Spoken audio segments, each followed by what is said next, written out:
A woman wants a man between her legs, one little spot. You take out that spot, you know what happens?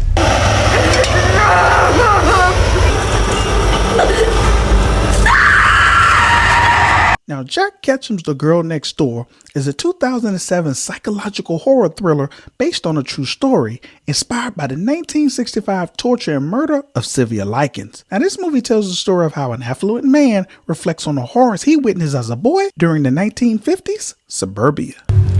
Good. Now we're all here. Now, in the end, Jack Ketchum's The Girl Next Door was a hard movie to watch. From the beatings, the burnings, the mutilation, the humiliation, this movie tells a story of a complicated woman. Now, her actions was very motivated by a failed marriage and trauma that led her to hate herself and see all women as faults that she may have had about herself. So by seeing a young, vibrant Meg on the verge of falling in love, she felt the need to stop that because she could never have it. This movie is not for everyone, as it can trigger a lot of traumas. And the content is even harder to watch. More importantly, much worse happened to the actual Sylvia Likens. People heard that girl screaming from 4 houses away and did nothing. I have AIDS. Don't worry. I have AIDS too.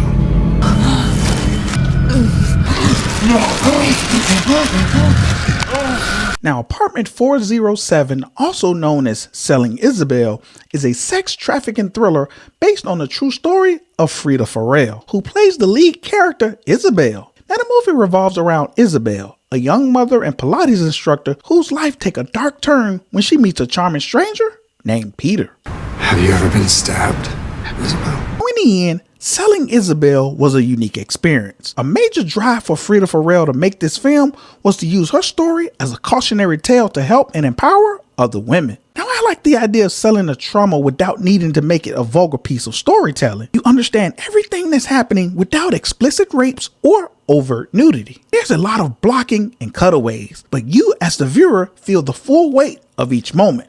And that I truly admire. What you're about to see is not just based on a true story. It's based on my true story.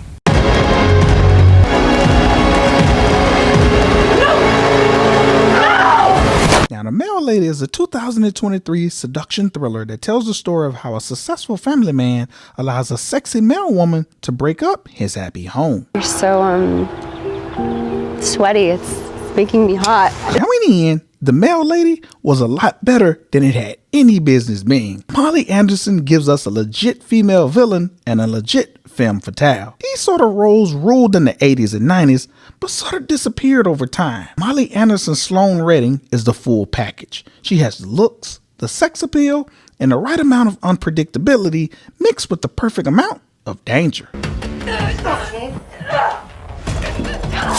Now, I can't compliment Molly Anderson enough. She is a star, and I want more of her. And on top of things, this movie also serves as a commentary on the effects of war, the destructive nature of PTSD, and most importantly, the dangers of marital infidelity. And of course, I highly recommend this movie. Why is the door locked, Frat? I'm sorry, Mary. I have to do this. Now, Guys at Parties Like It is a 2024 rape culture horror movie that tells the story of how a promiscuous woman, expecting to be an easy target for a virgin frat pledge, gets caught up in a dangerous game of give it up or die. Shut up, Mary!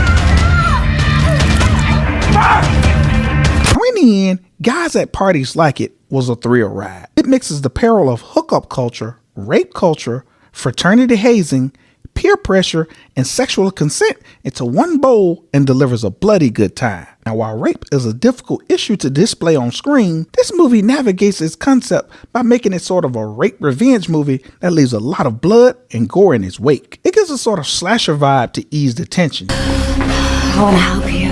And I think this movie is a hidden gem that comes highly recommended.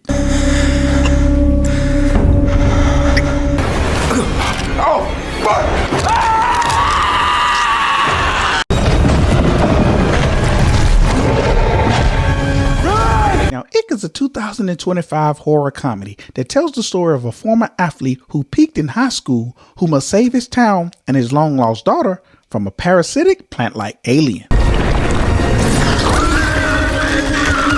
Now, in the end, the ick is a really good time. This movie knows what it is, and it leans into that. Now, while Brandon Routh is a scene stealer throughout this movie, everyone does their part very well. Now, what you will love about this movie is that it makes fun of us, and I mean all of us, and it does it well. I mean, if you're a Republican, you get cooked. If you're a Democrat, you get cooked. If you're anywhere in between or even a conspiracy theorist, guess what?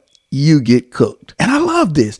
This is a fun movie that you get to turn your brain off and have a blast with. To me, it's a return to form for Brandon Routh. 18 years later, it finally occurs to you that I might be your daughter. And yes, I highly recommend this movie. I thought that you were conceived too late, and I figured that half the town could be your father.